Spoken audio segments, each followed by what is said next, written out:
my name is Jessenia Vice. I am from New Jersey, and Jessenia Vice is an entertainer.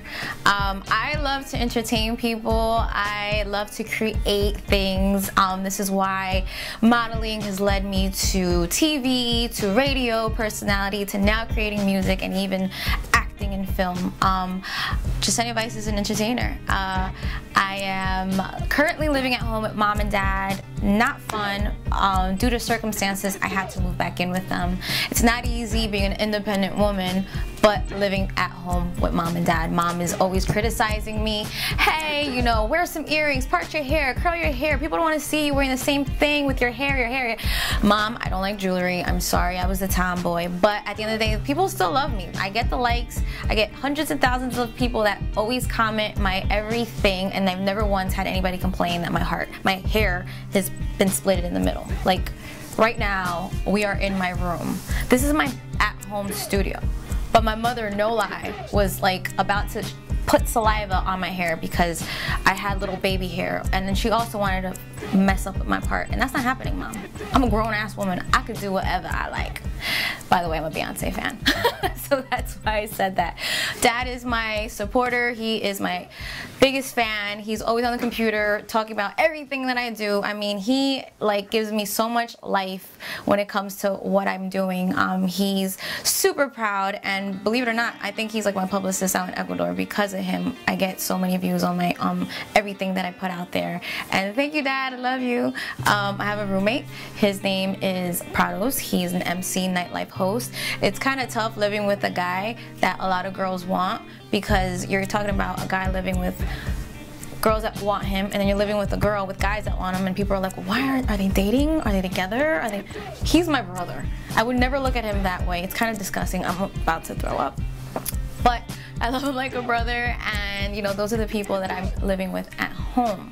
If you're wondering why am I living at home if I'm so independent and I'm so giving and hardworking and I'm a woman about my business, I had to move in. I got out of a bad relationship, and my parents, being concerned, they don't want me living by myself. And it's not even it's a real fear, because even now I'm still dealing with psycho serial killer, and that's what I call my ex-boyfriend, because he almost killed me and he's a psycho. Well, tell us where Vice started from. Where did Vice start from? Vice actually started before the lights, the cameras, action. It happened in school when I was getting bullied in an all-girls school. I realized very soon girls are fucking crazy. And when you do something like go from being the tomboy, chubby girl that nobody wants to date, just you're her best friend, to being this girl that nobody knows. She's lost weight, she's putting her hair down, she's actually wearing skirts, not slacks. She's a little bit more confident in herself. They started calling me Vice. Vice, if you don't know, if you look at the dictionary, it's something, it's associated with something negative. Drugs, alcohol, gambling, those are vices. When it was time to come up with an alias, because modeling kept knocking on my door for whatever reason, I said I want to use it. I want to take a negative and make it into a positive. And I know it's going to sound stupid, but it was when Pitbull came out with that song. Changed the negative into a positive, and I thought, wow, you know, what should my name be? Let me turn a negative into a positive. Vice is what they teased me in high school, and Vice is what people are going to get to know me as, because I can be your favorite Vice, and that's where Vice came about. That's Vice. My love life, oh my god. First of all, it sucks.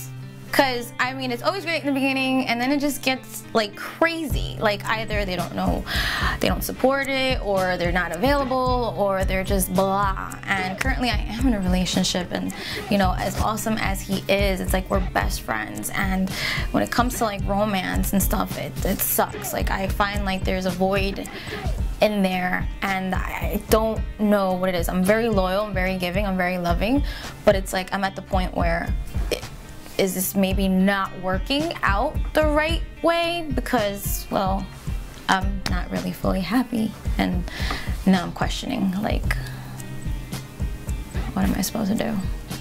Who's the love of your life?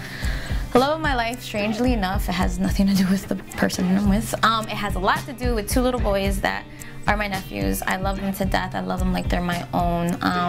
They're two little boys that love me unconditionally, and I adore them. They are the love of my life. They give me hope. That feeling that I get, that love, that my heart melts, and I want that. And I love them. I'm in love with them.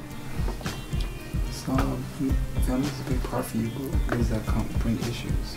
Family is a very big part of me. I always talk about it on my Facebook, my Instagram. My parents are very involved with my Facebook and all my other social networks. And being an outsider looking in, you would think that I spend a lot of time with them, but I don't. I'm constantly working. I'm juggling my job at the hospital. I'm running to New York back and forth. You know, I'm coming home exhausted just to sleep, and I barely get to spend time with those that I love, but I'm always thinking about them. They're the ones that motivate me. In times that I want to give up, they're the reason why I'm still going. You know, they see how supportive these strangers who are my fans are, and they remind me day in and day out that you need to give them the best, your all, and don't stop, you're getting close. And you know, my mother, she just lives vicariously through me. My mother lives vicariously through me. I feel like my mom is a real huge asset as to why she is in love with this. Like, I guess if she were in my shoes, what would she be doing? My mother probably have like a new hair color every other week if it didn't burn her hair. My mother probably would be in like nothing but name designer brands, but I'm very chill. Like, I'm very natural when it comes to my makeup, when it comes to my hair, my outfit. Like, I work out really hard so I look good. So if I could look good in leggings and the t-shirt, I'm gonna go out like that with no makeup.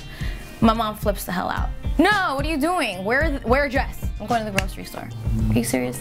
But I mean, like I said, I love him to death. She does drive me crazy, and it is what it is. The hardest thing that I deal with is that I work too much. I mean, I work at the hospital as a nurse. I've been doing that for the last 9 years. I was living alone, living happily, but then I dated a guy that was a monster, and it instilled a lot of fear in me. It instilled a lot of fear in my family. It's a fear that I continue to live because it's still fresh. And so mom and dad moved back from Ecuador here, and I moved back in with them. They don't feel comfortable. They have me on lockdown. Like, the truth is, they won't let me go unless I have to go, which is far away from not New York and New Jersey. They'll be comfortable with me living by myself because they know psycho serial killer can't leave. He's still here. He's just a bartender. But if it meant living by myself here, they wouldn't. They want me to be out the same way my brothers left getting married. My brother literally left this house at the age of 40 because he finally got married at 40, and that's when he moved out. I was the oddball. I'm the girl that moved out when she was too young to do that, but I work really hard. And to be so independent and not rely on anybody, to be working at the age of 15, to support myself all through college, to pay my bills, not ever ask anyone to lend me money, but in fact be the one lending other people money. It sucks because I'm home, but I do take care of both my parents. One's retired, one's on disability. So it only makes sense that I invest in what's theirs, which is their home. You know, they took their two-family home, and now it's theirs again, where they were renting it before, and now I'm the breadwinner and solely the provider. So I am this independent woman, and I can live alone, but due to circumstances, I'm very happy to be home. I literally only get to see my bed when I wake up and go to bed, because I'm never in my room. I'm always out working. Are there any enemies that I should know about? There are a lot of enemies. I mean, I have enemies from all over the world that I don't even know, but people that I actually know that come out of their face and you see their true colors are my ex-boyfriend, who is the president of I Hate Jessenia Vice, to an ex-friend of mine who leaked photos of me that were inappropriate into an adult site that I had to sue. They joined forces, and ironically enough, this same woman is friends with a major celebrity. Her name is Rosa Acosta, and you know, I have print conversations of them on Instagram bashing me, and it's ridiculous because I've never done anything to you. I don't even know you. I know you don't like me because I know your past. And it's a past you're not proud of, but get over it. You know, I'm not here trying to take her throne. I'm not here trying to take her position. I'm not trying. Me and her are so different. You know, I cater to a large mass of demographic where she's still stuck in the same demographic. You can see my resume compared to hers. It's very impressive, and I have not had managers. You know, I have not had agents. I've done it all by myself. So, you know, I'm not there trying to get at her, but she's cock-blocked. Like, there was a great opportunity that I could have had on Wild 'N Out. Nick Cannon invited me to the casting. He wanted me to be a Wild 'N Out girl. She is one of them. Of course, she didn't want me on it, so I didn't get to do it. Then I got casted a second time, where it was supposed to be a guarantee, but then she came back in it, and guess what? I'm not on it. Rosa, I'm not trying to steal your throne.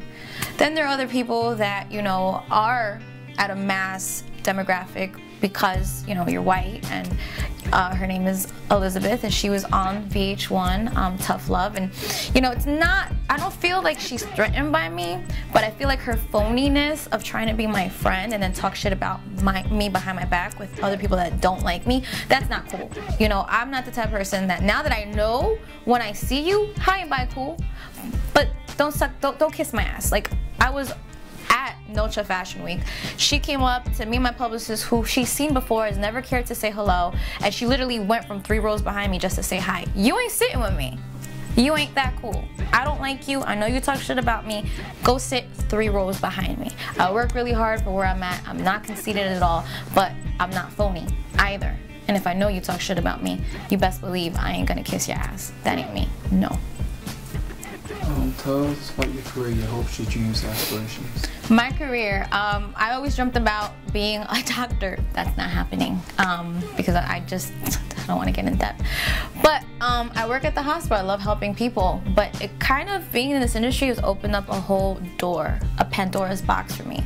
I realized that I have touched the lives of many people through my own actions, through my hard work, and through what I stand, which is women be smart, work hard, and strive for a purpose and a goal. I always said it's easy to be a role. I've always said that it's easy to be a model. It's not easy to be a role model, you know. And I feel like even though I only have 60,000 followers on here and on that, those are 60 people. 60,000 people that are following me, and out of those people, they're little girls, they're women, they're men. Men learn know how to speak to a woman, because I will block your ass if you say anything inappropriate. Hope you learn a lesson. Women, understand that, you know, you can be sexy, but you could also be intelligent too. Little girls, dream your dream and dream it big, and know how to do it the right way. You know, yes, I could have been Erica Mina's girlfriend on a show. Yes, I could have been, you know, on Love and Hip Hop Atlanta and have been, you know, Benzino's girlfriend on the show. But why? Why? If you like me that much, and I'm that hot and that interesting and that appealing, then let me allow myself to deliver that message. You could be fucking hot and not have to drop a sex tape and be relevant. You know, I'm Kim Kardashian lookalike, but guess what? That doesn't mean I'm gonna fuck somebody and leak it just so that I can have my own show. That ain't what I'm about. I've been here so long because of my fans, and I will continue to give them nothing but the best.